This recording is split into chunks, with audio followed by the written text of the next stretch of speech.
Abdul Muttalib, তুমি না মান্যত করেছিলা যে জমজম কূপের পানি চালু হইলে তুমি তোমার সন্তানদের থেকে একজনকে কুরবানি করে দিবা।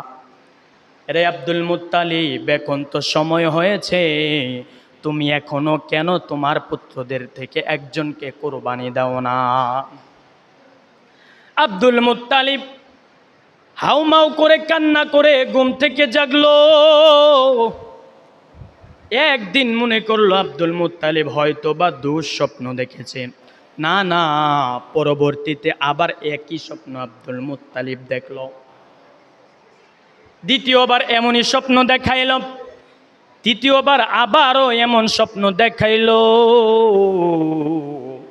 আব্দুল মুত্তালিব তদানীন্তনকালের পাদ্রী আলেম, তাওরাত কিতাবের আলেম ছিল Waraqa bin Nawfal. Waraqa bin Nawfal ওই সময়ের তাওরাত যে কিতাব, তাওরাত, জাবুল, ইনজিল, কোরআন, এই চারটা কিতাবের একটা কিতাব হচ্ছে তাওরাত। তাওরাতের আলেম ছিল Waraqa bin Nawfal. Abdul Muttalib নবীর দাদা ওয়ারাকা বিন নাউফেলের কাছে গিয়া বলে, ও ওয়ারাকা, আমি তো এমন একটা মান্যত করেছি, আমার মান্যত তো পূর্ণ হয়ে গেছে। এখন আমাকে তো স্বপ্ন দেখানো হইতেছে যে আমি যেন একটা পুত্রকে জবাই করে দেই। ওয়ারাকা ডাক দিয়া বলে, আব্দুল মুত্তালিব, আল্লাহ তাআলা তোমার দোয়া কবুল করছে গো।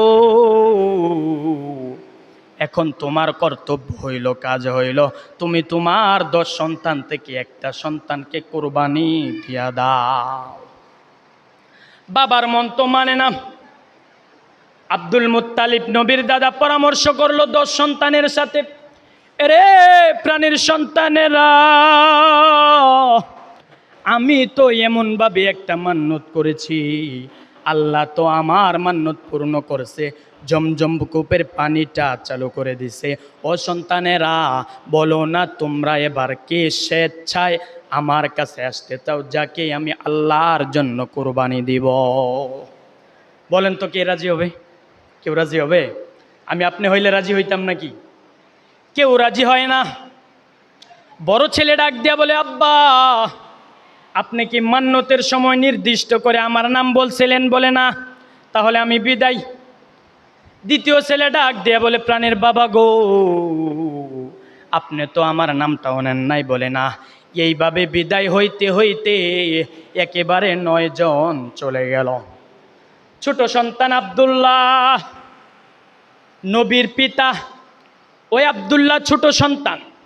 এমনিতেই তো ছোট সন্তান যারা থাকে তারা বেশি বাবার এবং মার আদরের থাকে, ঠিক তো নাকি? কিন্তু বাবার মন তো চায় না। আব্দুল্লাহ কোনো কথা বলে না। আব্দুল মুত্তালিব ডাক দিয়া বলে, আব্দুল্লাহ, তুমি কি আল্লাহর জন্য কুরবানি হইতে রাজি আছো নাকি?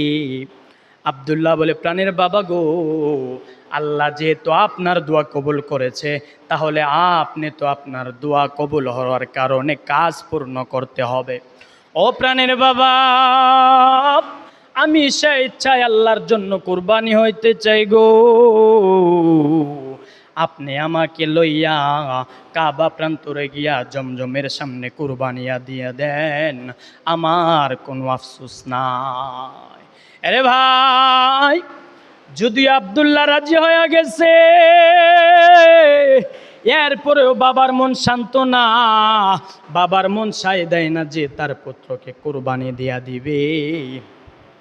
আব্দুল মুত্তালিব তার একটা রাস্তা বিছরাইতেছে, রাস্তা বিছারে, হাইরে আমার সন্তানটাকে আমি কিভাবে কুরবানি দিয়া দিব? না না, মন মানে না, কিন্তু আল্লাহর হুকুম তো পালন করতে হবে। আল্লাহর হুকুম পালনের জন্য হাতেমে কাবার মধ্যে লয়া গেছে।